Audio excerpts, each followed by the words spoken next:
training class in a year publicly. So we actually did a private training for New York State back about a month and a half ago. And this training is largely based on that successful training. But I want to kind of give you guys something extra because we always want to deliver more value. And so Mel created this slide, which is, I don't know if you can see my screen. Mel, you can see it, right? Everything's visible. Yes, I can see your screen. So thanks for doing a wonderful job on these slides. And what we see here is we see this like person filling out something. It's like a new UI for forms. So at the end of this day one, what we're going to do is we're going to show you forms with AI. Now, who knows what that means? We're just going to put that out there though as a teaser. If you make it through the next 2.5 hours, guaranteed we will show you a demo of a electronic form using GPT-4 to fill it out. Okay, we're not going to tell you what that is yet, but we're going to do that demo at the end of the call. So just that's the teaser for this class. And we've got a lot of stuff to go through today. So I'm going to quickly go through a few slides, and then we'll ask you some questions about why you're here, what you want to get out of the course.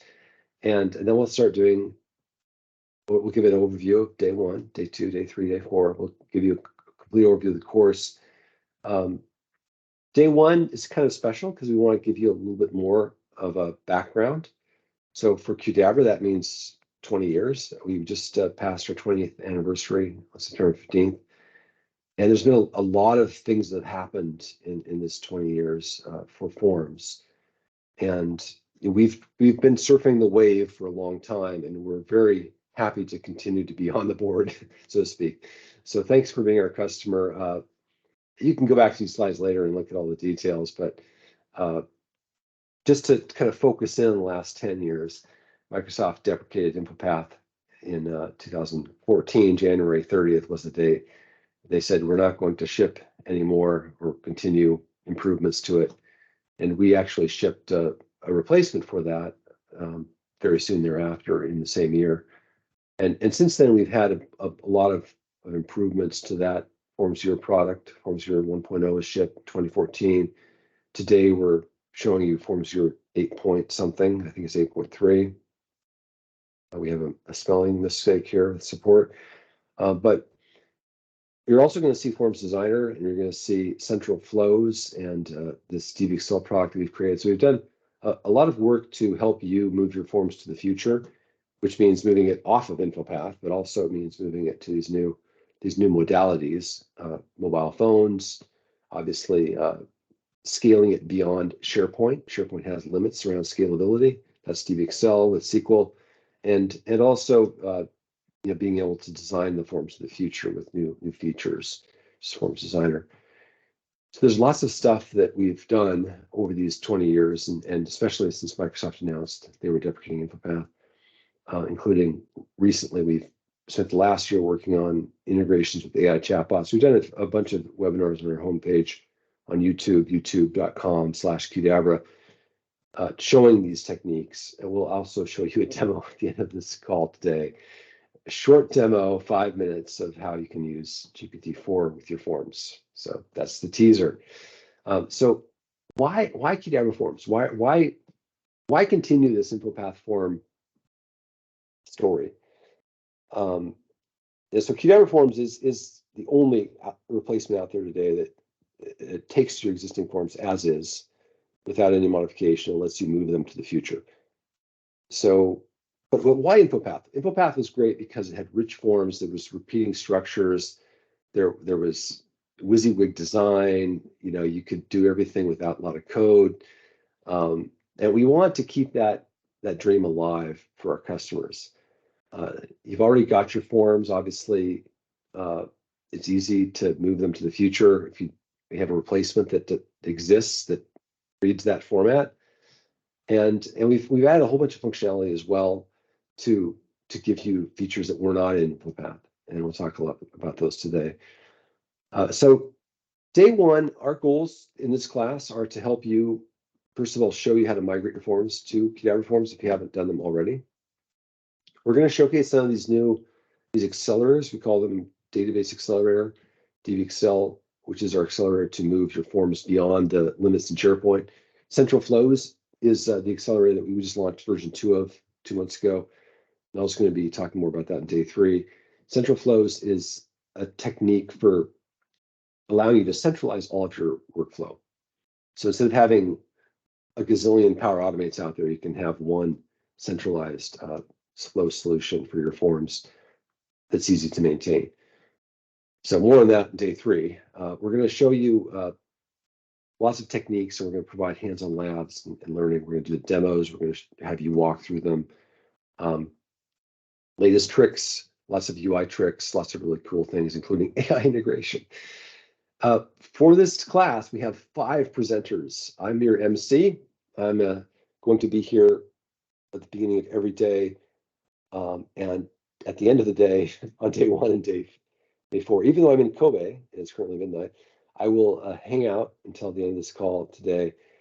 Hillary and Jimmy will be closing you out tomorrow. They're going to be handling the labs and the work tomorrow. I'll be at the beginning of the call. Mel is with us today and on day 3, which is Thursday. And Cowder will join us on day 4, Friday. So you've got 2, I think 3. So thank you all for being here. It's just really a pleasure to have you guys all as customers of Qdabra, and I've got a huge smile on my face right now. So we're going to go through the new Forms Designer features. We're going to show you how to create new forms. We're going to do all these things in this class. We've got lots to cover, and I really appreciate your patience as we went through the introductions, because I've taken notes, and obviously we're trying to craft this course for you and make this valuable. We're trying to also make this time sensitive, so you're trying to get this done in 2.5, 3 hours a day. So lots of stuff to cover this week. Forms Designer 2.0 was just 2.2 was just launched literally last month in October. We did a webinar on it. If you're interested, you can take a look at Qdabra YouTube channel, youtube.com Qdabra. Jimmy did a webinar on this. All of our webinars are up on YouTube, and I think we've showed this link before. I'll just switch to it again here just to give you a quick update here. So just go to youtube.com Qdabra, and you can see that there it is right there at the top. This is our last webinar we did on 11/02, so 3 weeks ago. And you can just take a look at all of our webinars.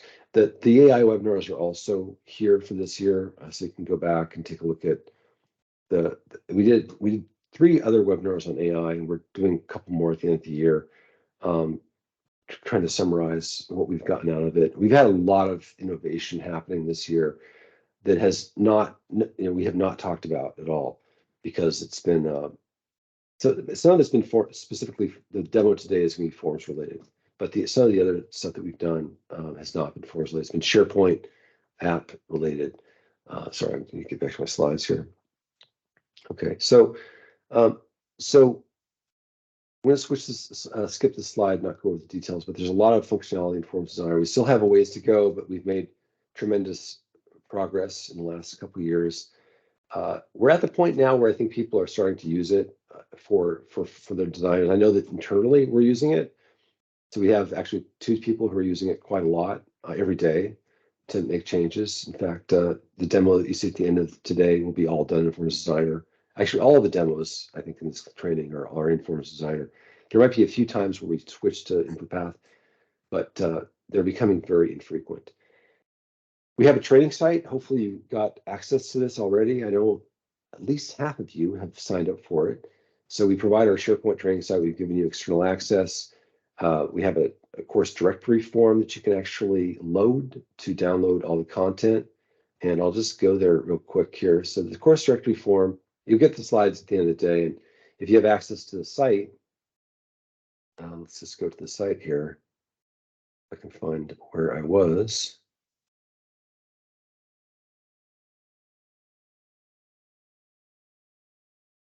Okay, so here's your training site. It's qdabra.sharepoint.com/sites/training/FV2311.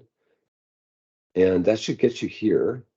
So if you can't access this, please put something in chat real quick, and Mel will unleash the hounds, and you'll be given access. We did send out, I think Hillary sent out a request a day or two ago, maybe last week. So you should have access, but if you don't, please try now and tell us, because you're going to need this to do the labs. So that's important. And then on this site, just to give you a quick introduction to the site, it's pretty simple. So we've got day 1, day 2, day 3 at the bottom, day 4. And in each day, you've got your labs. So you see we have 3 labs for day 1 and the slides that we're presenting. And then same is true for day, same is true for day 2 and day 3 and so on. I think we're missing the first 3 labs from day 2, but we'll get those added before we start day 2 tomorrow. Yeah, and then we've got also this is just a SharePoint site, so you should all be familiar with this. But if you go to site contents, you should be all given site collection admin access. So you can go into Forms Viewer and you can add your own forms. So as you're filling out the labs, you're going to be using Qdabra Forms. You're going to be adding forms here. So when you do this, you can see Mel is Mel Clemente. So her initials are AC. You can see she's got her one form here she's going to demo pretty soon after our first break.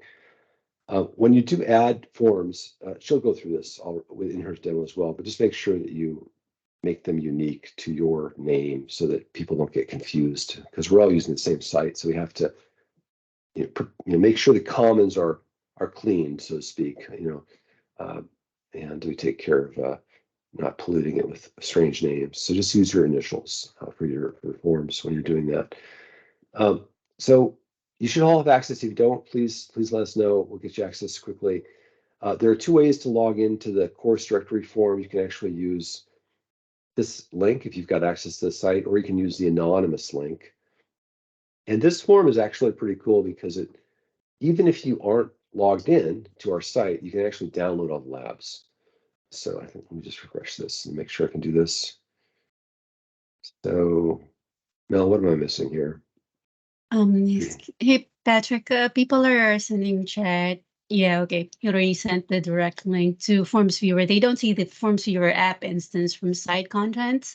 But aside from the link that Hillary sent in chat, you can also go to our homepage, the main page, the main training page, right? And then there's a shortcut there, a link to the Forms Viewer app. So, yeah, let me know if clicking that you don't still you're not still able to access. Well, we knew maybe There we could you get a go. site collection admin. No, who is it? I'm sorry, I need to go chat here. So just to look at There's chat. Robert, Lisa, and Suzanne. I think you don't see the Yeah, I've been yeah talking. Okay, instance. thanks. Oh, Hillary's here too. Great. Good to Yeah, have Hillary. Okay, so you guys are handling that. Great. right. Thanks, Mel. Um, Sure. yeah, but my question here is in the course directory form. I don't see the links to download these. Do we just need to update this again? Yeah, I think we just need to show the button, but they're all in the shared documents Okay, anyway. The so link to them. it's not critical that we have that. Okay, Right. so this is more of just a kind of here are all the content for the course, quick card based description of what we're going to talk about this week. So we've got, in general, the structure is 4 days, 4 modules. We're going to talk about migrating off InfoPath day 1. Tomorrow is going to be scaling beyond SharePoint's limitations using SQL. Central flows workflows is day 3, and the user interface stuff is day 4. Each day, each module has between 3 and 5 labs. Today has 3. We're trying to make each lab, be somewhere between 20 and 45 minutes, ideally less than an hour. And this is just a quick overview of what we talked about, why we're doing this lab, why it's important to you, what's the deal, and then we show how to do it, and we walk you through it. So there's 16 total labs. Today is just the first 3, and then we'll do 5 tomorrow with Hillary and Jimmy. Mel will come back on day 3 for 4, and then Calder will join us on day 4 for another 4. So yeah, so we're going to take a quick break here, and we've had a long intro, and I want to be might have been one of them. But day one should be easy, right? Should be 3 labs. They're not too complex. We're talking really about number one, how to create a form from scratch using FormsDesigner. Mel's going to be showing you how to do this. Why do we care? Well, we want to move off of InfoPath, right?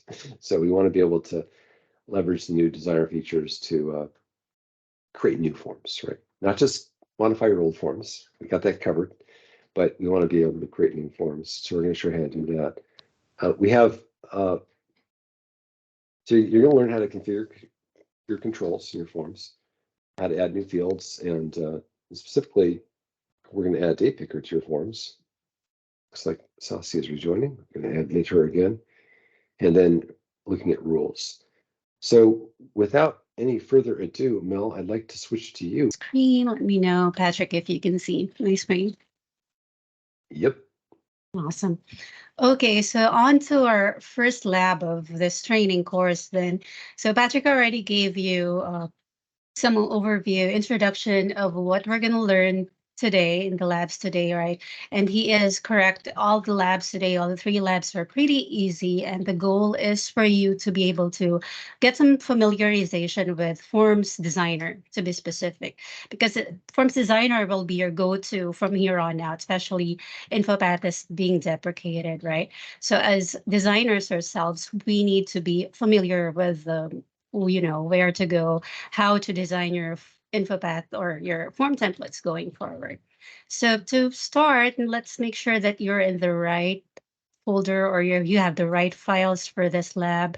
You'd want to go to the documents folder here and go to day 1. And then here are all our labs for today. So first we're going to create a form from scratch. Is not actually like a blank template. We're going to start with a starter template, and I'm going to talk more about why later.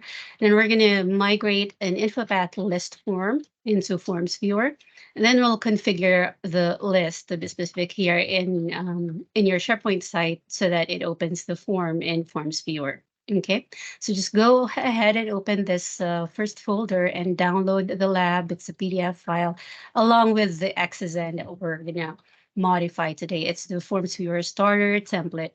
So I'm just gonna go right into our manage templates page, going to the home page here. Again, here's the link to go to your Forms Viewer app. And then I'm going to go to manage. It's already linked directly to the manage templates page. So here in day 1, I've uploaded the same Forms Viewer starter template. So let me just go there and just want to show you how this looks in Forms Viewer first. So this is our starter template. Again, we recommend starting or creating a starter template for, as a head start for all your forms.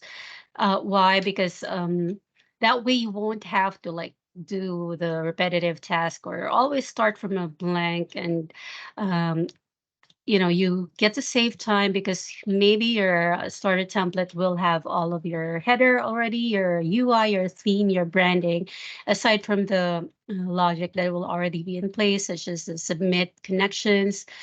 And this Forms Your Starter template is already providing you with dynamic data connections. We have like a reusable template part for that as well. And we'll talk more about that later. We've got validation rules that checks for fields that are not valid, obviously. So for example, if I click submit here, we'll see that my required fields are highlighted in red, and it tells you what you're missing up the top there in the error message section. And then so that's validation. We also have glass signature in this form template. So if I click sign this form, I'm able to like doodle on this and put in my signature. It also works in mobile devices. For example, you have a stylus or a pen, or even using your fingers would allow you to sign using this section, the glass signature section as well. So that's part of the Forms Viewer starter template. And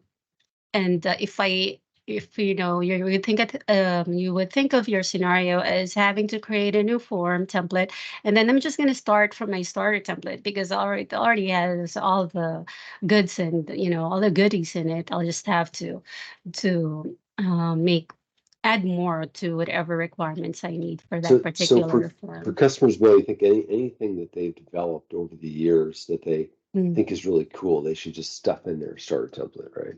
exactly, yes. So yeah, you'd appreciate it more if you really come up with your own starter template. So this is a cool start for you. We were providing a sample template for you guys. So one more thing I'd like to show here is this is responsive. So if I do inspect, for example, just to simulate that I'm trying to open the form in a mobile device.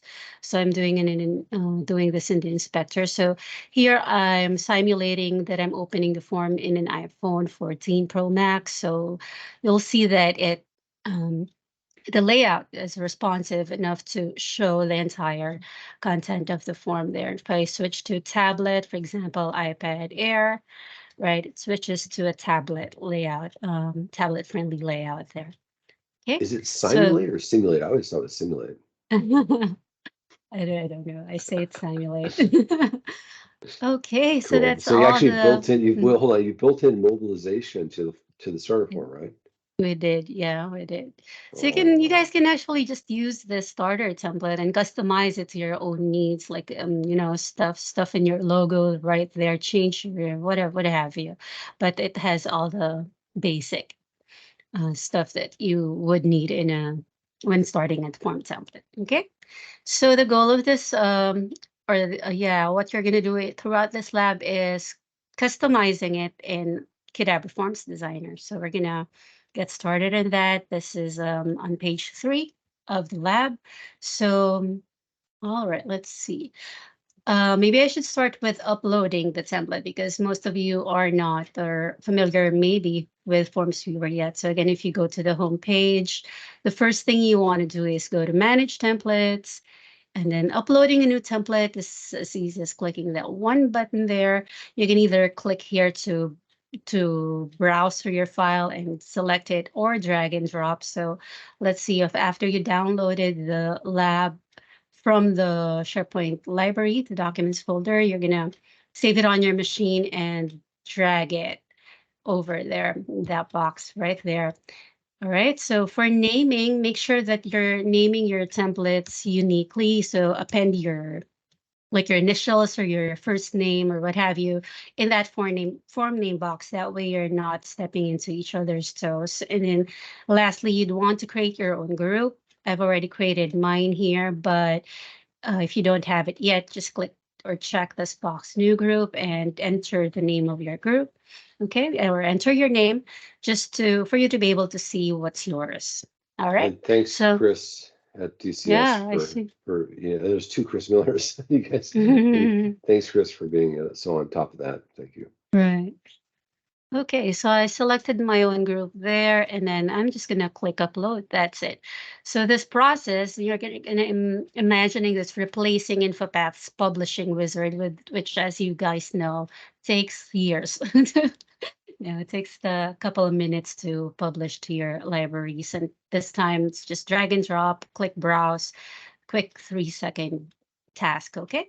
So, okay, it's right there. And then the way to go to our Forms Designer is by clicking on Design right here. It's the rightmost button in your Forms Viewer Manage Templates page. So here's our Forms Designers. Here's our canvas, and then some task panes here. Let's go back to our lab and see what the first step is. So click design. Now we're in Forms Designer. We're going to modify the form name.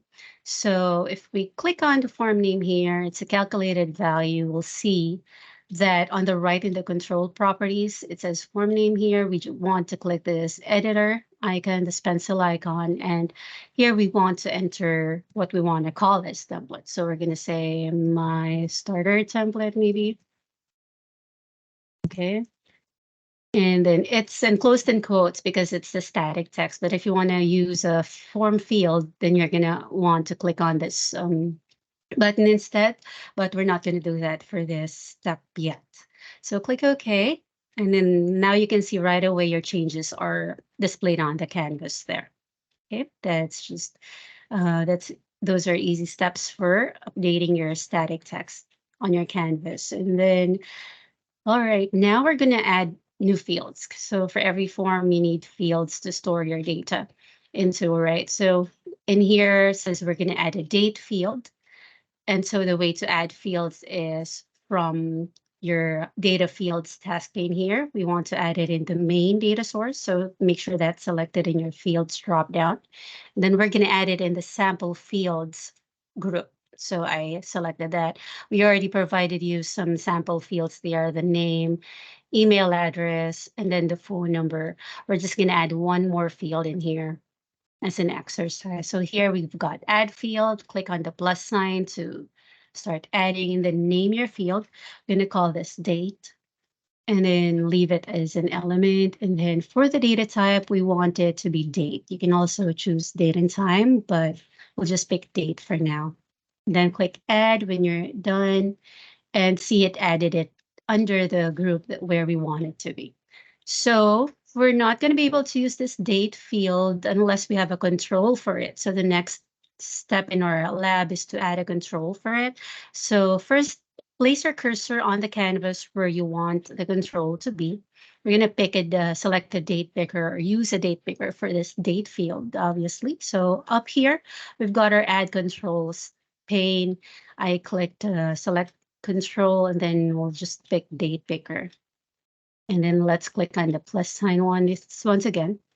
Now we're asked where we want to bind that date picker. So I'd like to pick date. Then when you're done, just click done. And now we'll see that the date picker shows right there. We forgot to label this. So I'm just going to add a label, say date. And that's it. We've got the date picker bound to our date field. Then in the control properties here, you can specify other margins, paddings, what have you, or even have rules in here. But for now, we're done adding the field as well as the control for it.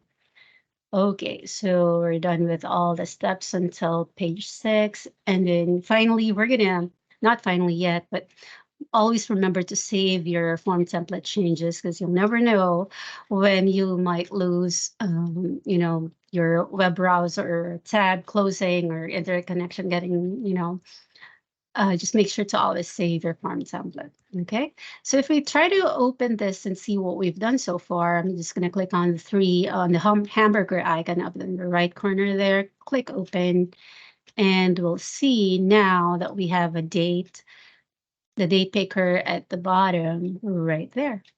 So you can select a date. All right, some date right there, and that's it. That's how easy it is to add a field and a control. So the next part of the lab is we're going to add a rule that auto-populates that date with the date today. Okay, so let's just close this. Go back to our Forms Designer. So in adding onload rules, we're going to do that in the Qdabra rules, secondary data source. So the Forms Viewer starter template is already injected or it already comes with Qdabra rules. Okay, if you go to finish loading and then go to rules, you'll see that these are the onload rules that the starter template is already running for you. So loading all the CSS files that are responsible for all the, how good the form looks today, and switching to the mobile view, right? If it's open from a mobile device and all that other stuff. So the way to add a new rule is by first clicking on the rules button that you saw me click before, and then click on this plus sign. It's going to add a new rule at the bottom. We can leave it as staying at the bottom of these sequence of rules. That's fine. So I'm just going to call this set current date. Okay. So just leave it enabled. And then for the condition, click on the none link here. We are going to specify a condition so that it sets the date only if the form is new, meaning like the date is blank, the date field is blank. So if we click insert field or group now, because we want to be able to select a field in our form, so select date, click OK. So it's going to show you the full XPath. Just add a space there. We're going to define our expression to be date is not equal to blank. right? It's just quotation marks there. I click OK. Now we can see that it's more readable now in the condition section here. It says date is not blank. Then what are we going to do if it is? So we want to set its value. So set a field's value. Here's Sorry, Mel. Yeah. Just in that formula bar, where you said not equal to blank, is it just blank like that, or is blank in inverted commas or anything like that? I'm sorry, we're gonna just the inverted commas. Okay, got it. Thanks. You just moved too quickly for me to see what was happening there. Thanks, Lisa. Actually, I made a mistake there. It should be if date is blank, right? We want to populate it if it's blank. So thanks for making me go back there. So you need to add an expression there that says date is blank so that we can populate it. If so, thanks, Lisa. So we're gonna set itself. I clicked on the field selector icon here, and then switch to the main data source. We're gonna set the date itself, all right? Click OK. To the value, for the value, click on the formula icon there. This is going to be a formula, but we're still building, we're still adding like a function or formula picker here. For now, in the lab, we added the full expression for the now or the today function. So let me just go scroll further here. We see date is blank. So here's the full expression for the today function. So I'm just copying and pasting that. But again, like in InfoPath Designer, you would normally see a button here that allows you to pick the function and it, populates it for you. Okay, so click OK.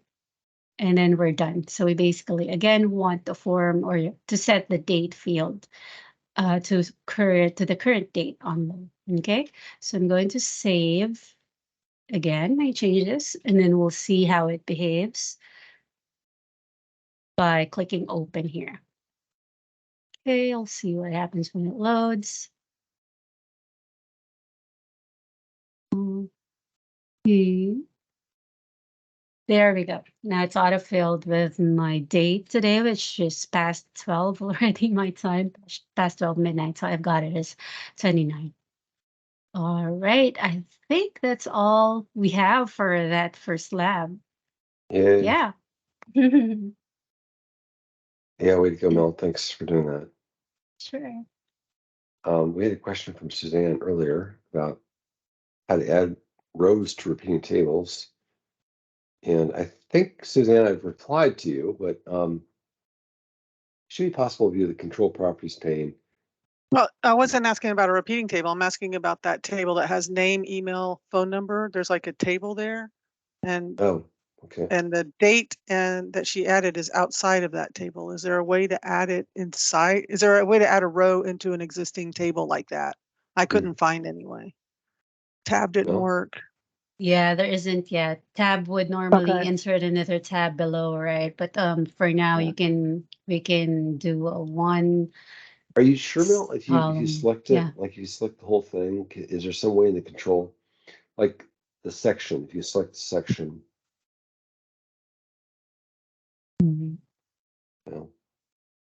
yeah, it's a table, and yeah, that's what I ended up doing, Mel. Is I just added another one row table below it.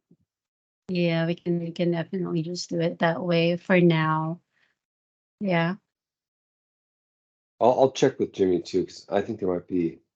I mean, obviously, not all of us are completely aware of all the new features he's added recently. But thanks, Suzanne, for that question. Okay, sure. Are you satisfied with the workaround for now? Well, for now, yeah. Thank you. Yeah, I know. I'm taking a note. Believe me. Awesome job, Mel. Any questions for Mel? And thanks, Lisa, for that quick interruption. Please feel free to interrupt whenever you see something that is going too fast. We need to slow down. Yeah. And Mel and I are late in the evening. We have a split shift. Actually, we've been working this shift for a long time, so don't feel bad that we're working our late shift. We do that by design, but we're not as caffeinated as you. So I just lost Patrick. Did anybody else? Mel, can you hear me? I thought I lost you for a minute. Yeah. I can hear you. It's amazing that Yeah, we're I can. talking. I'm in Kobe, you're in Houston. Can you hear me, Mel? Yeah, I can. Okay. Suzanne? Yes, I can hear you. Awesome. Yeah, so it's just amazing with technology what we can do with these online training sessions. Really thankful that you're all patient with us as we try to navigate this stormy seas of the internet. But Mel, Patrick, excuse me. Yeah. yeah, go ahead. Chris Miller here had a good discovery for us, and I'm just finding it out just now too. There's a way to address Suzanne's concern there. There's now actually, if you guys are still seeing my screen, if a row is selected, if you're inside a table cell on the right control properties here, there's add rows or columns, and you can add a row above or Yeah. below or even I columns. thought that's what was available. I actually Yeah. texted Suzanne back saying, I believe there's a way in the control Wow. properties pane. So Suzanne, I somehow remembered this, but I wasn't confident. Sorry. Thanks, Chris. So Suzanne, can you see this? Can you still hear us? I can. So I go to, so show me how to get to that control properties again. No, I'm sorry. Yeah, if yeah, sure. If you place your cursor inside any cell where you want that new row or column to be, just on the right, you can see control properties, and then there's a drop down that says add rows or columns. You can still see on the screen right now. Okay, I see it. Thank you. Right. Mel, one more question on that is, if we've already done the date section, can we move it into that table now? Yeah, that's what I'm trying to do. Because I was also trying to before. like select it and drag and drop, but it doesn't seem to work. Yeah. No, Drag and you drop have to isn't. delete it, Yeah. re-add it. Yeah. Yeah, there's still some. Oh, it's trying to type down. Yeah, it's Yeah, I mean, trying to type down. there's definitely some challenges with the Canvas editing experience still, Lisa. I appreciate your comment. We know we have a ways to go with some of these cut and paste like features. It's been a major. No worries. I just wanted to know if it was setback. there. Not a problem. Thank you. I mean, actually, it is a problem, and we need to deal with it. And we're working on it.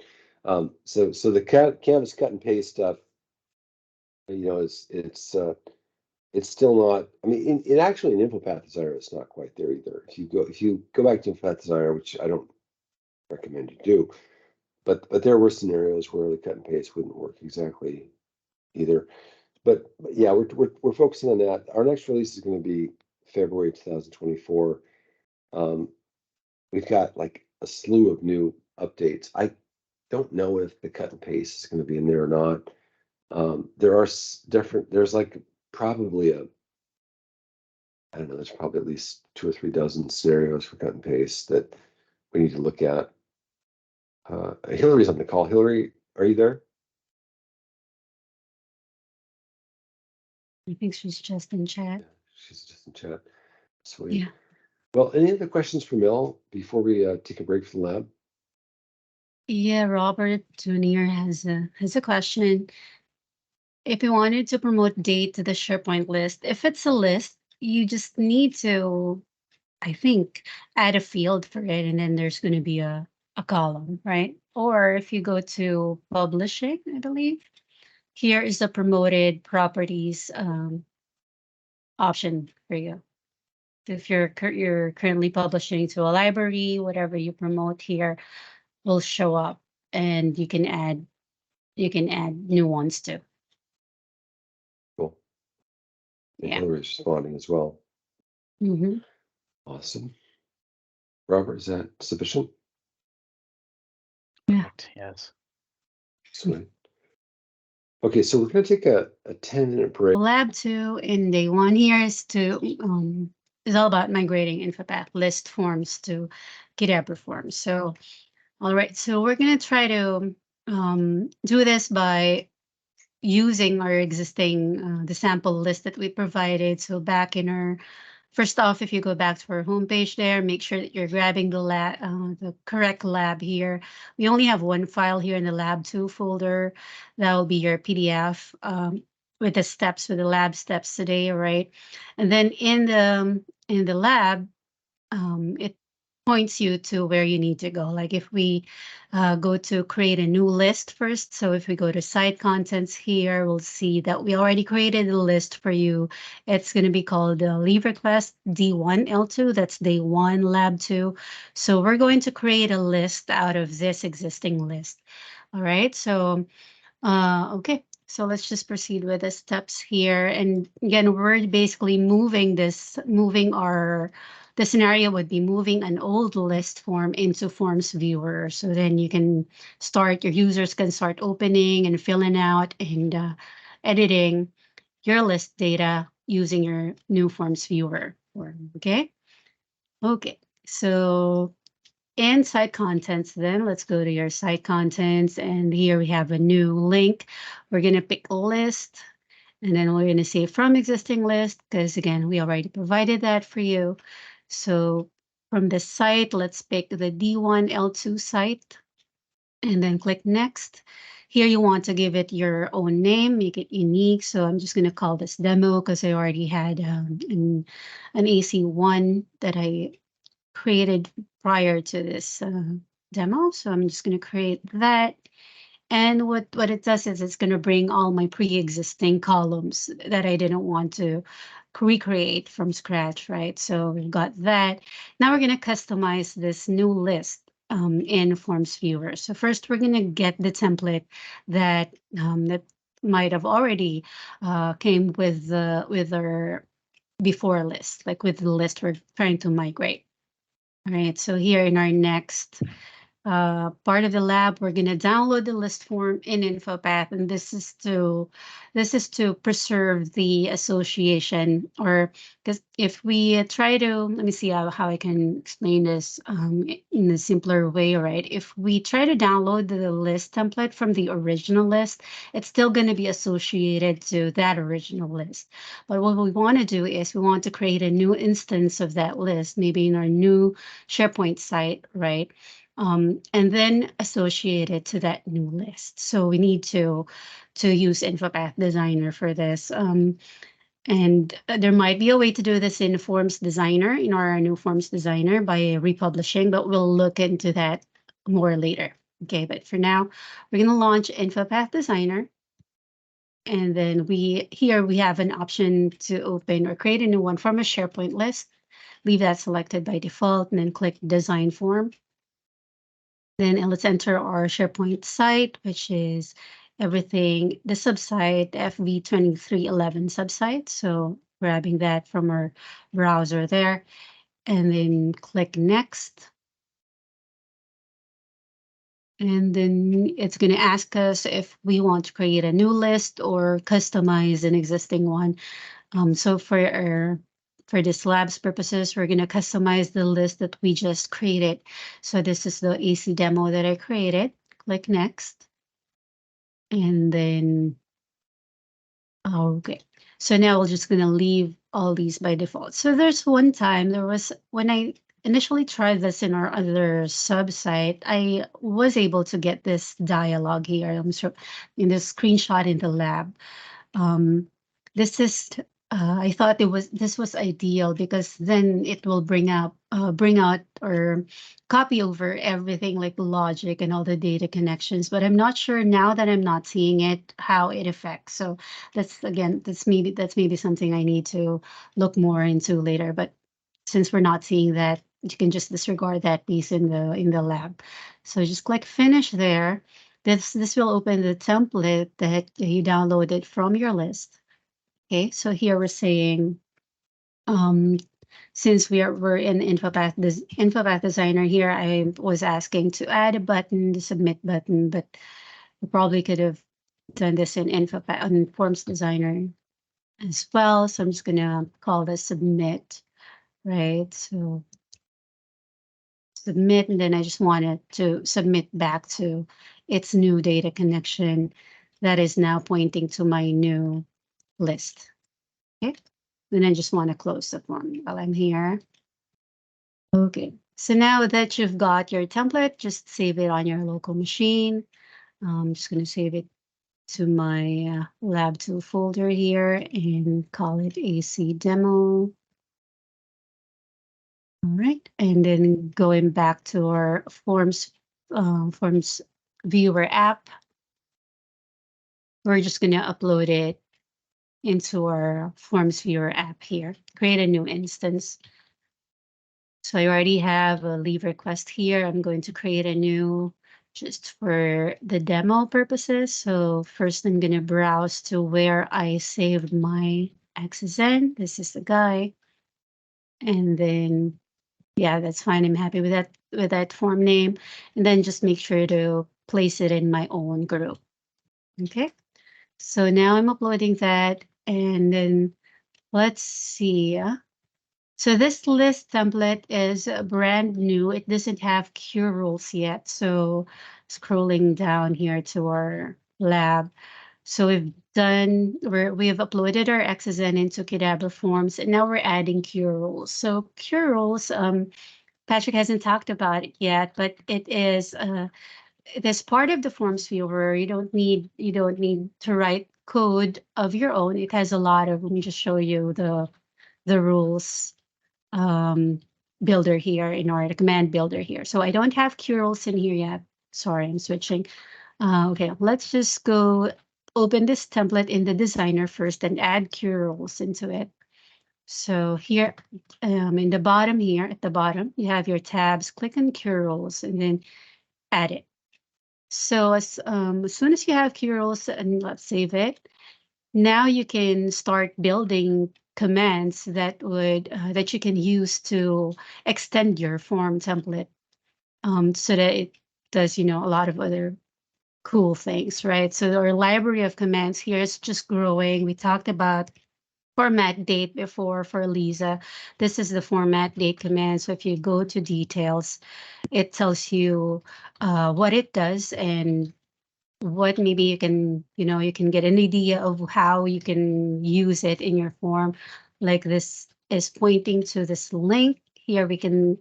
I went to this link earlier and it shows us the different formats that we can use for formatting our dates. So here we can select our field, the field in our form, and then specify your format. So yeah, so in short, you can do this without coding, because Lisa, you mentioned you need to do coding to be able to format your dates, right? Date fields. But now that we have cure rules in our form template, you just need to build a command for it and then add it as a rule in your form and you're all set. Okay, so that's just the brief, like the introduction on cure rules. But now let's just go back to our template. Let me see where I left off. So let's see, we've added cure rules. Okay, so now if I go to design again here, which I was already there, but just taking it from where we left off, we've got cure rules, double checking. Okay, Forms already has cure rules. And now let's go to our lab again here. We're done. We're done. That's it. So I'm just gonna, we already saved it. I'm going to my template in my list next. So if I go to site contents, we know that going to our list, we won't be able to open that new template because our links are still gonna open the default browser list form. Okay, and the next lab is actually gonna show you how you can modify these links, these buttons, so that all forms will open in your new Forms Viewer list form. For now, we're providing this workaround for obsolete users. Let's just open a new form for this one and then try to submit. So my test form, let's make sure that it submits to my new list. Okay, I'm just going to call it my first test list item. Just a few fields to fill out there and then submit. And then I'm going to go back to my list and refresh. And it's not showing up there. There you go. a heart attack for a little bit. So if I open this again, it will still open in the default list item viewer and in SharePoint. So next lab will show you how this opens in your Forms viewer template. There might be some scenarios when you're migrating from an old SharePoint list where you have a people picker or a people column, person column of type, and then the users that are associated in that list item might not be in your organization anymore. They might, obsolete users. And some forms, when they open, you get an error message about obsolete users. So the workaround for those is to use this custom use option command in Cure roles. So if I'm scrolling down here in our lab, here we've got our command. It says use option and then the key. So just grab all these and paste it on your form load rule. If I go to my FormsDesigner here again, Qdabra rules, finish loading, open the rules pane, and then click add. You're going to say use rest options, right? And then you just select the run a Cure rules command action. This time you're going to see that because your form has Cure rules. So the command to run is go to your formula editor there and close all these in the quotation marks because this is static text. So yeah, I just pasted this command syntax and that will take care of those obsolete users. Yes, Patrick? Okay. Yeah, so if users are no longer present and you're migrating from like SharePoint on-prem to SharePoint online, the form will fail if the users were like the metadata, like the form is, when you migrate using SharePoint migration from on-prem to online, you have columns for who created the form and who modified it last. And if those users are no longer with the organization, then this will fail to open, right? I'm sorry, say that again. Sorry. If the users are no longer in the Active Directory for the organization, then there's this SharePoint issue where it fails to open the form, right? There's just a bug. Yeah, it was a bug, and I think this is the resolution to that. The workaround is to use a secure command to actually bypass the SharePoint Active Directory check. Okay, so it's only for list forms, right? For also for library forms, I believe. Really? Okay, I did not realize that. Okay. We'll have to confirm though. I'm not so sure. Any questions for Mel? Are you done, Mel? I think so. Let's make sure by scrolling down. Yeah, it's testing the form there and then filling out and submitting. So again, our next lab is about making these list items open in your Forms viewer template, the one that we just migrated. Yeah, so there are a lot of customers that have list forms in SharePoint, on-prem or online. And when you're migrating those list forms, there's a few extra fix-ups that you need to apply. This use options fix-up is one of them. And then of course, the other stuff that Mel mentioned about onload is another one. You mentioned the onload stuff, right, Mel? Yeah, briefly. Great. Sorry, I was working on the AI demo for the end of the lab today. I was testing that when we were demoing. Yeah, who knows? It's weird. The AI doesn't always behave the way you want it to. So let's see. Do you have any questions for Mel before we do the quick break for the lab? Rob has a question. I don't think we've had that issue in any library forms. Yeah, I'm with you, Rob. I haven't seen that with library forms either. So making a note to see if we can find an old form and try to open it from somebody that's no longer with us. Just to see I don't know. I don't want to second guess Mel because she's way closer to the middle, the road than I am. So, no. I'm not sure. So yeah, we can find out for sure. But right now I'm not so positive.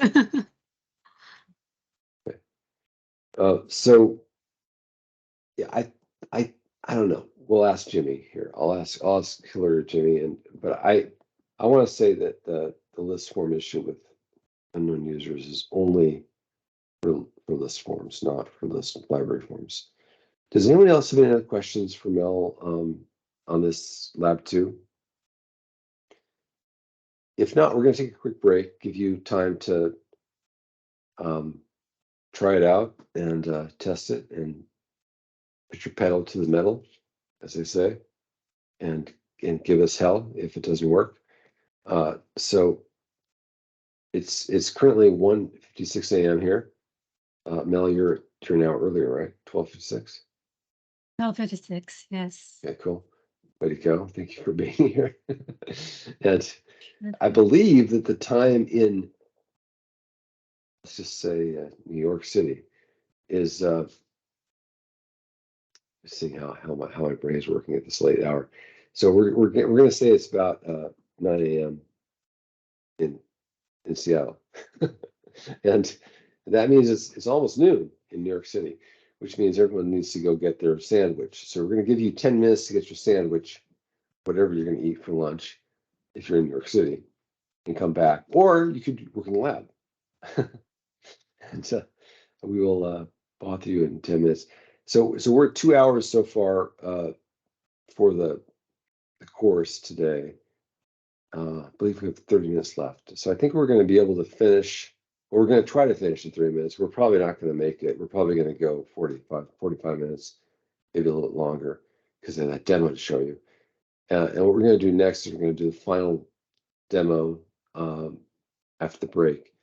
Just the test form, obviously, because you can see the debugging stuff that I have in here. But here I've got some options: closing tab, no delay. I don't know what these other things do, but let's see. Close tab here.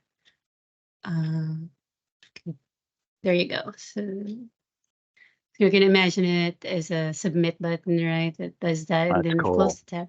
Yeah. Yeah. So it's using a So custom let's upload Carol this. Let's upload this form, Mel, to the forms here. Is it in Okay.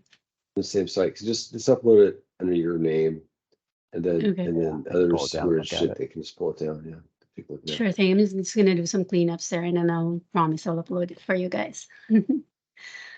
So, Okay. but great question. I love how these digressions can be meaningful or not.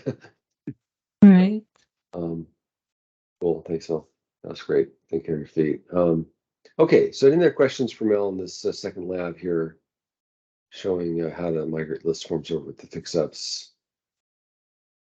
We got one more lab to go, and we're going to try to get this done in the next 10 or 20 minutes. Mel? Yeah, we're ready.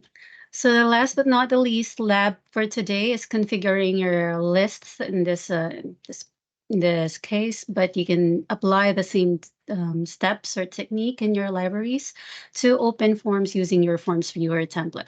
So if you're in your own site, your own environment, you're gonna have to download the Forms Viewer extensions app and install and configure. And this link to this previous lab that we had points you to the URL, to the location in our, I believe, infopathdEV.com, that has the steps to documentation to do that. Sorry, Mo. I just forgot to go to the why and the wherefore. Can we go back to the slides on the yeah, I mean, obviously we have it in the lab, the overview, but let's go back to the slides here too. And just our goal is to make sense. So why are we showing you how to convert these links? Well, because you want to open the forms in Qdabra Forms, right? Not InfoPath. And so we're showing you how to convert these links in your list forms or your library forms to open the forms here, as opposed to InfoPath. Now you can do both. You can actually have links to open in both. You can have both ways. You can have total backward compatibility, and we have an app that Mel's going to show that makes it easier to do this. What's the next page, Mel? Yeah, so we're going to cover that app. We'll show you how to do it if you have classic views still. Hopefully none of you have this, but we have, up until recently, classic views have been a thing. So we'll show you the workaround for that. And then there's also a couple other kind of cool techniques you can do to replace the new button. So the new forms open forms as well. Sorry, no, thanks. Thanks, Patrick. All right, so okay. Sorry about that. Cranky dog now. It's 1 a.m. Okay, let me get rid of this tab. Go back to our lab here then. So these are your prerequisites, and you're going to install the app in your instance. But for the purposes of this training, we already created this page for you. We've installed the app in our training site, and we've configured it. So now you would just have to go to our page, the page that I pre-created for this training for today, and click on that link.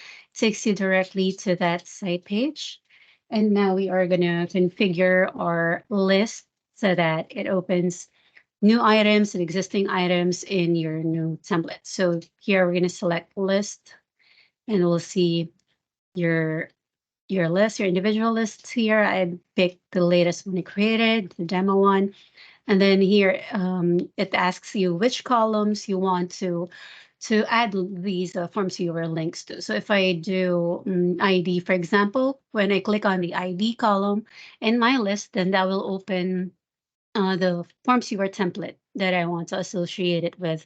There might be instances where, for example, you're just migrating and testing, you're still in testing phase, right, or in dev phase, when you only want the ID to open the forms viewer template, and for example, the title column to open the original list template, right? So in that case, you don't want to check this box. But if you're fully migrated and you don't care about old list items, then I would select all in this option, okay, in this section.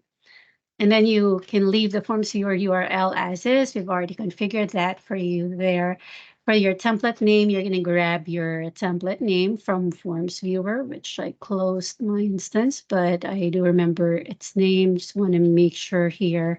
So I'm going to go back to Manage Templates and grab the name of my stuff here. This is the one. So now I'll enter the template name. Make sure that it is exactly the exact name of your template.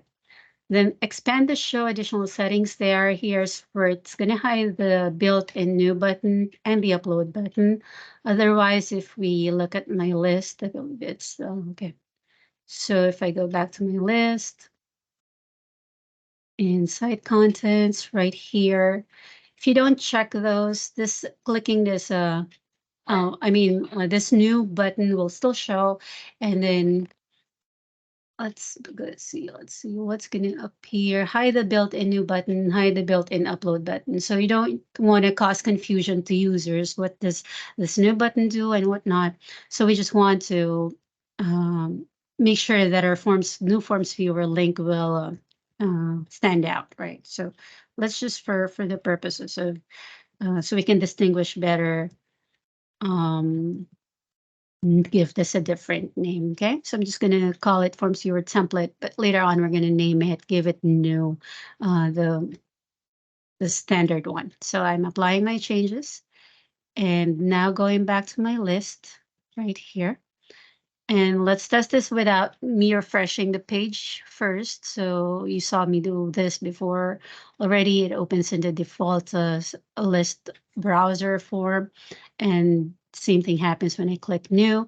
But now if I refresh my page here, it might not take effect right away. And if it doesn't, you can go hard refresh the page by clicking Control F5 on your keyboard. And I just did that. Well, now we can see that the new button went away. And now I only have this Forms Viewer template icon that when I click on it, it will open my list template form in Forms Viewer. Right there in the tab, you can see the title. This was the one I'm playing around with before. And if I just switch back to now open my item, my list item. Let's see, it should open with my data, the data that I filled it out with earlier during our demo. So yeah, that's it. I think you guys need to just try that and imagine that you are migrating your list items from an old site over here. So all of your list items will then appear here, and then clicking on them should now open in your new Forms Viewer template. That's it. That's the Awesome. links. Thanks, Mel. Yeah. Any questions for Mel on that?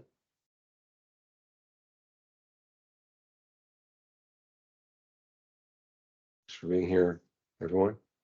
We appreciate your engagement.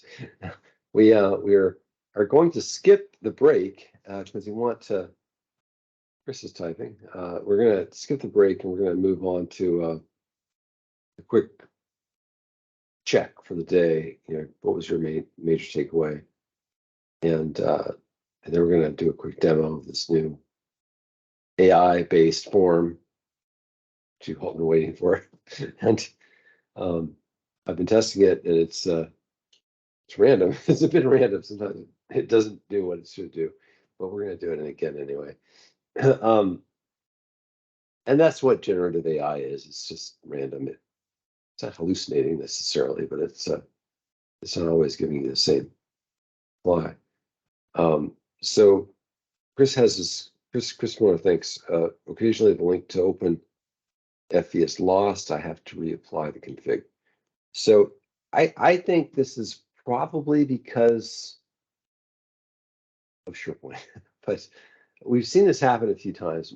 Mel, do you have any comments on this? I mean, basically, it seems like it's like a caching issue. Thanks, Hillary. Hillary's checking with Jimmy. And it doesn't happen that often, Chris. So I would say if you're making a change and it doesn't immediately show, I'd say wait. But yeah, we've definitely seen that from time to time. Has anyone else seen Chris's issue where you go into Forms Viewer extensions and you make a change and it's not immediately reflected? I mean, I've definitely seen this, so it's not that rare. And I think it's not always that it's not immediately reflected. I think sometimes it gets, yeah, that's what Chris is saying. Sometimes it's been previously applied and then comes back again, and then days later it's not, right? Hillary, So Hillary. hi Good morning. everybody. Hey. So yeah, Great, so great this cameo. is I'm checking with Jimmy on it. I believe this is something I've asked him about in the past, and in SharePoint Online, as we all know, continual updates. We have no control, black box stuff, right? And so here we are motoring along. We think everything's just ducky, and the next thing we know, something has a hiccup. I'm pretty sure Jimmy's going to say, yeah, it's SharePoint Online. Did you say ducky? Ducky? Ducky? I think I said ducky with a D. Yeah. I'm trying to use my company language. But yeah, Jimmy says he hasn't seen it enough to have a good sense of what causes it. So you guys know that's one of the challenges we often face with SharePoint Online stuff is the lack of capability of reproducing issues. But he said it's most likely a SharePoint quirk, and so that's kind of what we think is happening, is that sometimes something updates on SharePoint and your setting gets lost. Yeah. To have you here, Chris, does that make sense? I it's frustrating. We all have to deal with Microsoft, and believe me, that's not the only frustrating thing out there. There's tons of stuff that we've had to deal with recently. But the Entra, is that the right word? The new Active Directory thing. So okay, so we got another question here. Switching between classic, yeah, obviously switching between classic and modern. So what's the question there, Chris? Sorry, I'm just looking at chat here, wondering if we need to respond to that or not. You have the voice. You can just hit the mic too if you want. Give a captive audience. I mean, not to speak for Chris again, but Chris, pipe up if I'm incorrect. But I think the challenges we see there sometimes is SharePoint Online will randomly switch you between classic and modern, right? I know I've seen some of your sites where you guys have Oh, been wow. in modern and then you turn around and boom, there's a classic view. And you're like, where did that come from? And where's the link to switch back? Because I saw that with Pete just the other day. I've never seen No, that. haven't you? Yeah, it's a treat. Okay, well, let's treat you all to trying to finish this class on time here. And Missy's coming back to us. Thanks. We have people joining and coming and joining here. I need to add Misty back, or maybe Hillary, you could do that. I'm trying to share my screen as well. Already so added her, yeah. Thank you very much. That's why I can't see her anymore. Okay, so we're going to try to wrap this course up for you today, and let's do a quick recap on day one. And I want to thank Hillary for joining here at the end, and also Mel for all of the wonderful demos she's done and the preparation as well. So yeah, today we really just did a quick overview at the beginning. We wanted to get your sense. We got a lot of stuff to cover this week. 10 hours total, hopefully, or a little more maybe. And today is really about, let's get off of my InfoPath. How do you do that? We gave you this, we showed you the starter form, we showed you how to move the list forms, we showed you how to config the list library form. So some pretty simple stuff, but it's pretty important. So why? Well, Microsoft is professing that end of support is in 2026. Now we all know the world will end in 2025, so we're not worried about that, right?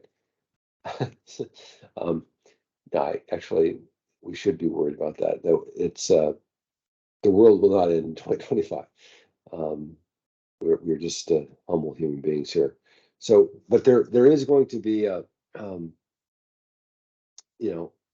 lots of stuff happening in the next year or two, and so I think that sooner the better.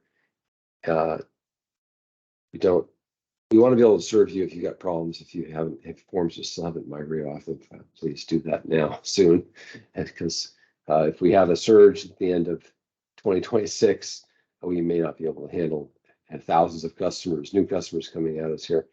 But it's not just that. There's InfoPath didn't support modern browsers. There's tons of stuff you couldn't do.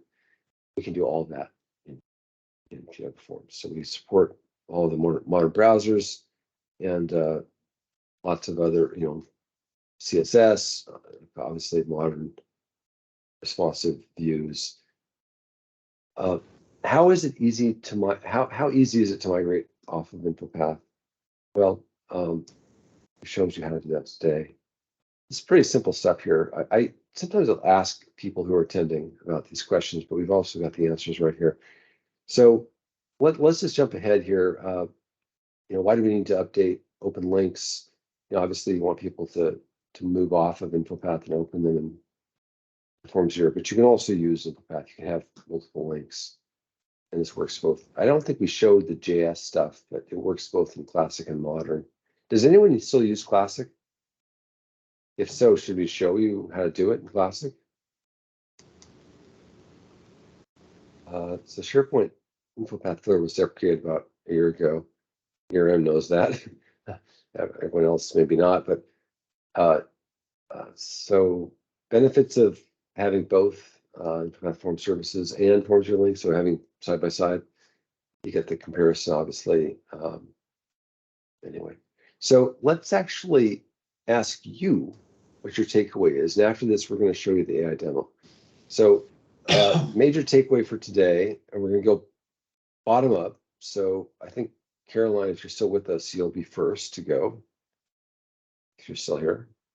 I am still here. Yay. A lot of this was just a good review for me. I've seen most of these features before. But I said that one of my goals for 2024 was to start using FormsDesigner. So that was a good reminder of how it works. Thank you for that feedback. Robert? Yeah, same for me. I think a lot of this was refresher, but good to see it. I am super excited about Mel's close the tab tool, so I'm looking forward to that. No, don't forget, we got to get that uploaded Yeah, I'm somewhere. gonna No, send no it rush. right Sleep now in first, chat. and then post. Awesome. Thanks, Very Robert. good. Richard, are you still there?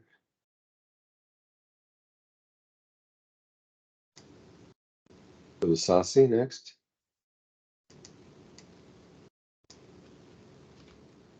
And how about Misty? Misty, are you there? I'm so sorry, my mic died, and so I've been trying to get everything working, and it just started working right now. So I didn't Wow. hear anything you said.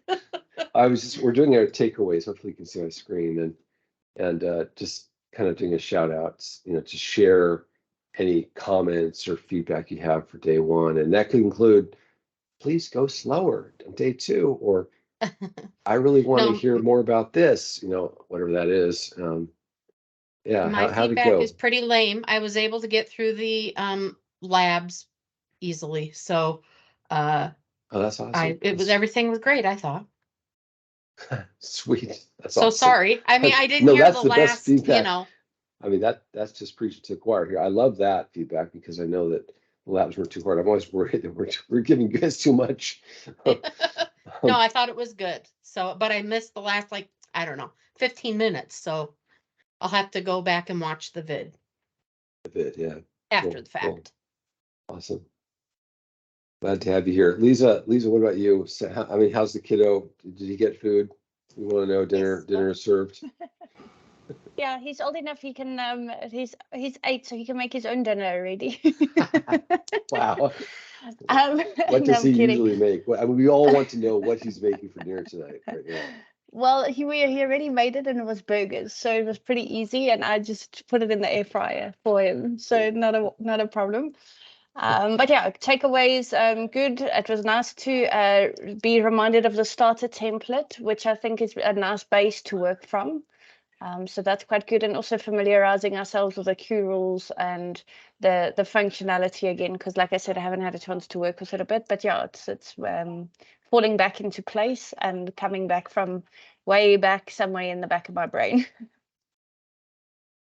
A year ago. I mean, Q rules is like this list of missing features, the key missing features of InfoPath that we added, from 2007 until well recently, right? We've kind of deprecated Q rules for InfoPath, but we still have Q rules built in to FormsDesigner, and it's just like baked in. We don't charge anything extra for it. We just make that part of the product. And we don't still, Hillary, you're here on the call. I mean, we had 150 or so, 160 commands and Q rules, but a lot of those for InfoPath were the financial commands, like Yeah, there was a whole ton of kind of math commands that we added at one point because of the request of a particular client, and those haven't been ported over. In general, the most used commands have been ported over, and then there's new commands that have been added just to the Forms Viewer version of Q rules, like adjust DBXL connections and some things like that. If you guys are legacy Q rules users and there's something you need moved, you just let us know and we'll get on it. How many commands have we moved? I can do a quick count of the commands that are there, but I don't know off the top of my head. We have some new ones. We have the use options command, that's new, right? And adjust we have DBXL connections. Right. Of course, the ability to create your own Q rules command. Please don't forget, you can actually code your own Q rules command. If you find something missing, you can create your own. That's right. There's a framework for that. Sweet. Okay, thanks, Hillary. Suzanne, any feedback for us, takeaways for day? Your fourth training or fifth training, I forget how many you had. Well, the first thing is I need to get the new Forms viewer installed. That I'm noticing I'm behind. Schedule that, So, please. Our December is getting very packed. So if you need help, please let us know. We will. But yeah, I was just looking over some of the things that I haven't noticed before, and that is some of the data connections are available now that weren't before. So that's cool. More coming soon, and thanks for the feedback on the missing stuff. Yeah. And then I don't know. I think I think I can actually function within Forms Viewer after today, knowing where to, where to click to get the rules and where to, I just need to start using it more. But yeah, I think it was very good. Thank you, Mel, for everything. Yeah. So no, I mean, there's definitely some features in Forms. Well, and you too, Patrick. That goes without saying. No. I have to say no for that. But I mean, in FormsDesigner, there definitely are places that are improvements to Forms InfoPath. Like for example, when you're looking for a data connection, you can it's sorted alphabetically. It's like simple stuff like that, right? That we're working on the missing stuff, and I really appreciate your patience on this. Scott, any I don't know if you're still on the call or not. Any feedback for us? Takeaways for day one? Diane, are you there? Oops, sorry, I am here. I think the labs today that I finished have really made me see the connection, and I feel like I get it now, how everything works together between InfoPath and SharePoint and Forms Viewer, where I didn't. Like the last time I took the training, I felt mostly lost, not really kind of understanding how everything worked together. So now that we have Forms Viewer at our company and it's been around for about a year, I totally get it now. So hopefully I can support Rob going forward. Well, that's And so good to hear. That's yeah, awesome. I think the Q rules, that to me is just like a whole nother language that I think that's going to be a huge learning curve for me, though, is understanding all of that. But I see the YouTube video link, so that'll be some watching for me. Well, there's also a command builder that you can use, and Mhm. maybe we should show that real quick. Mel, do you want to pull that up? And I'm going to stop sharing. Yeah, I actually showed it during the training. Yeah. Did you see that, Dan? The Curious command builder? Yeah, well, today I was probably moving ahead of the lab if you showed it today, but if you have it somewhere, I can just watch it later. If there's a Mel, if you can quickly show that again, that would be kind of a good segue there. Yeah. And while we're showing this, so Dan, when you in Forms here, you can actually click on Legacy. So the Legacy Designer has this Curious command builder in it. We don't have it in the 1.0 product, but that's why we kept the Legacy, is because we've got all the commands here, and you can search for them. And then once you select on one, like let's go to Use Options now, or Adjust UXL or whatever. Use Options is fine, yeah. And then you can see the parameters. So you can actually build your own command here, and you can see the details, Dan. And there's a fair amount of documentation built into Forms Your app right there. Okay. Waiting for you. Thanks for saying that. Awesome. Sure. Great to have you. Chris Miller, Lifecycle. Chris Miller. Still there? And going once, going twice. Chris Miller at DCS, Dynamic Compliance Systems. Are you still there? Yep, I'm here. It was, yes, a refresher, and it's like I said, it's always good to get the muscle memory back in flow. But I am looking forward to the rest of the week. So this is all good, warm up. Awesome. Great to hear that. And we got some more people together. Kathy, are you still online with us here? Andy, what about you? Okay, well, you guys are busy. I'm still here. I get it. Okay, you're still here. Great. Yes. Hey, thanks for being here. Yes, I'm still here watching. I couldn't quite keep up with the last lab, but I'm going to get that all finished up. And it was the first time I really got into the designer, because I have been using InfoPath, so I need to move away from that. So it was a good first day for me, and I'm going to go through the lab, and I'm looking forward to the rest of the week. Thank you, everyone. You've got DBXL, right? Yes. Mm-hmm. So tomorrow is all about DBXL. So looking forward to it. Yeah. Awesome. So without any further ado here, hopefully you can see my screen. We have ChatGPT built into Forms now. We did this demo first in June. We've made a huge amount of improvement to it, which we're going to be documenting and detailing in a webinar in December. You can see here that we're basically, the first idea we had with AI is, well, we actually had 3 ideas. So we had 3 demos. We said, we're going to do these 3 things. This was back in March.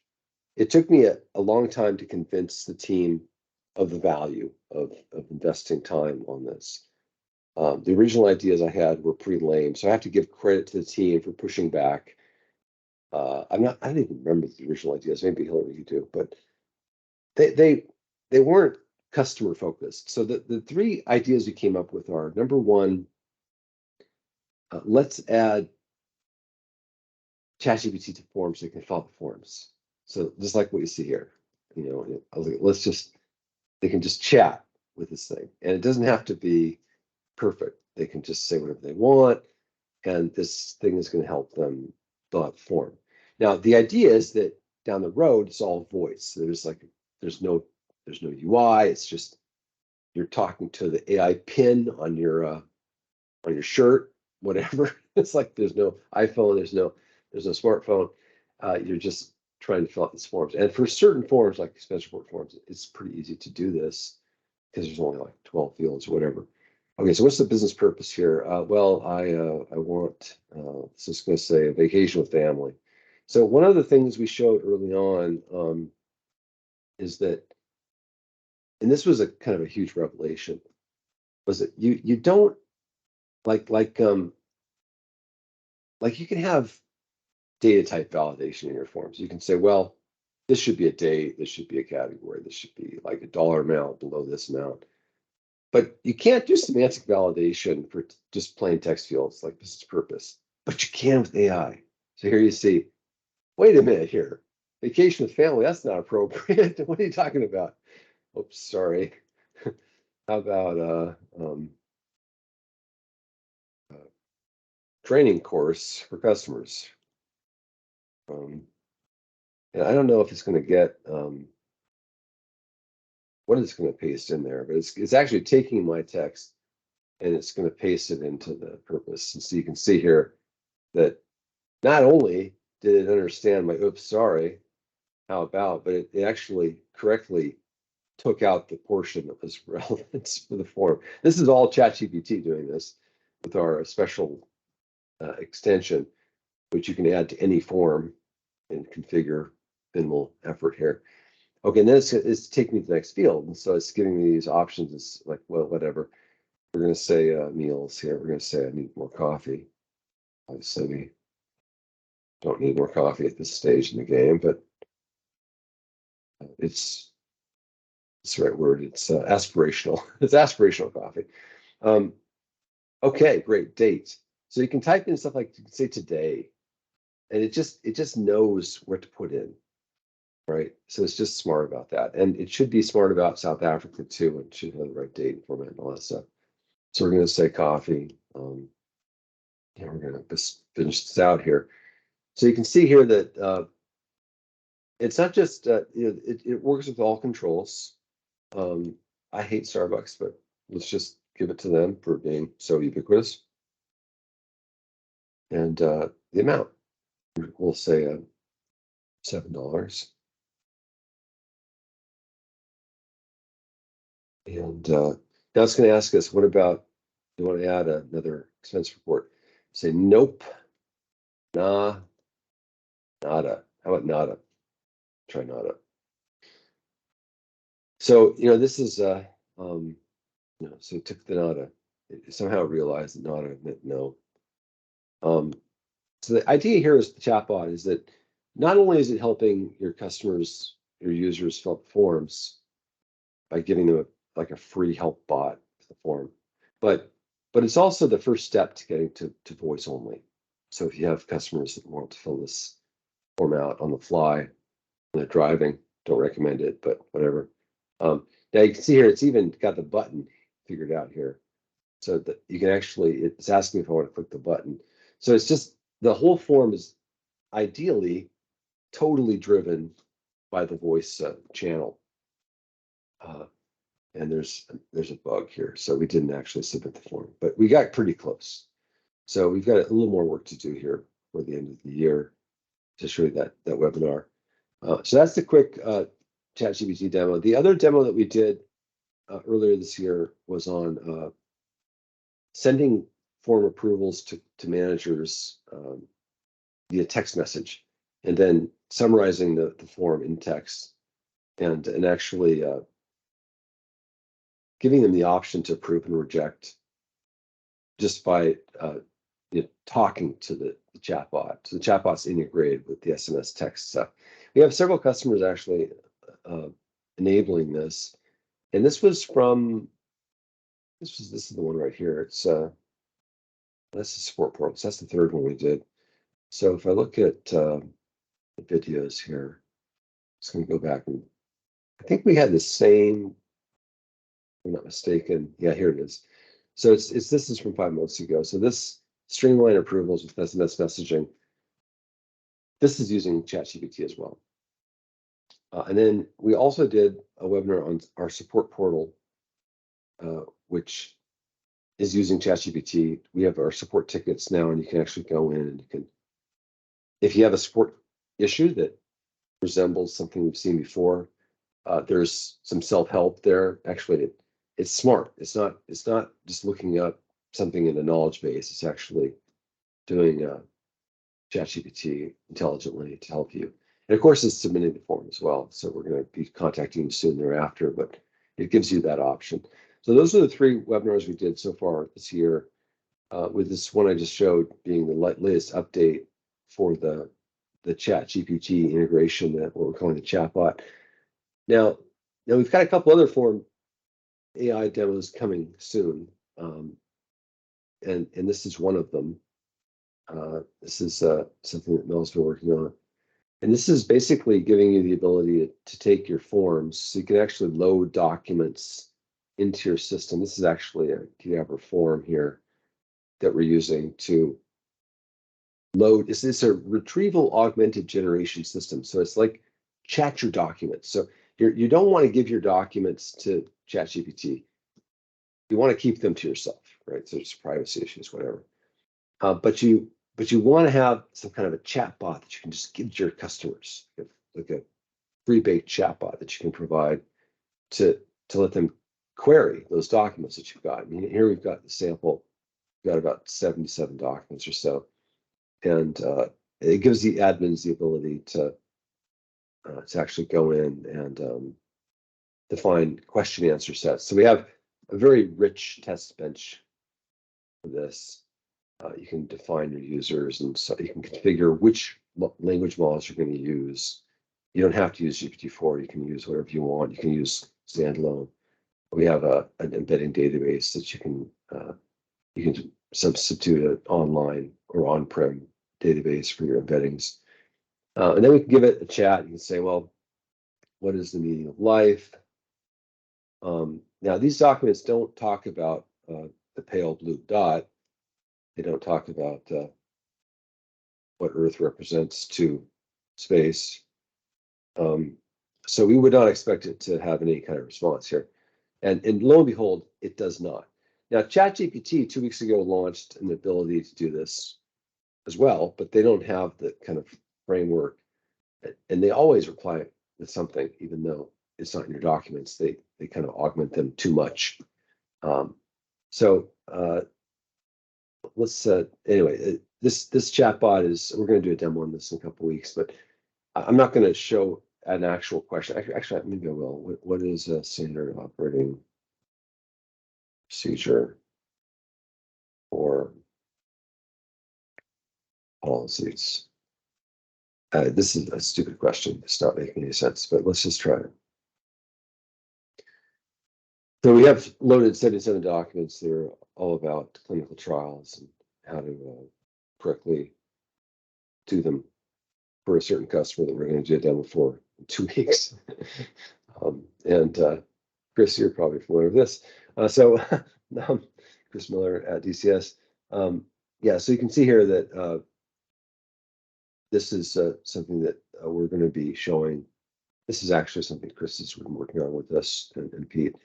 So this app though allows you to add your documents and then train it. And I want to thank Chris and Pete for helping us fund this project. This is another example of an AI project that we're working on. And this conceivably could be genericized. So anybody could use this to do it for their own systems. So those are the 2 AI demos. Any questions on those? I know we're pretty much at the end of our 3-hour allotment today. And I want to thank all of you for being here. I'm going to quickly switch back to my screen with the webinar. And just did the bonus demo. So tomorrow we're talking about scaling your storage. Got 5 labs, got a lot of work to do. This is all new content tomorrow. Hillary and Jimmy will be walking through how to get your list data out of SharePoint, moving into SQL via our DPXL web service, and then importing your data, your list data as well. Anyway, so we've got a lot of cool stuff tomorrow for you, and 5 labs. Hope you are here. Have fun with the labs from day 1 if you haven't finished them, and we look forward to having you here tomorrow. I want to address a couple of quick questions. Thanks. Robert, don't worry about not having access to a SQL server. We have a DBXL setup that you guys will be using. It's on our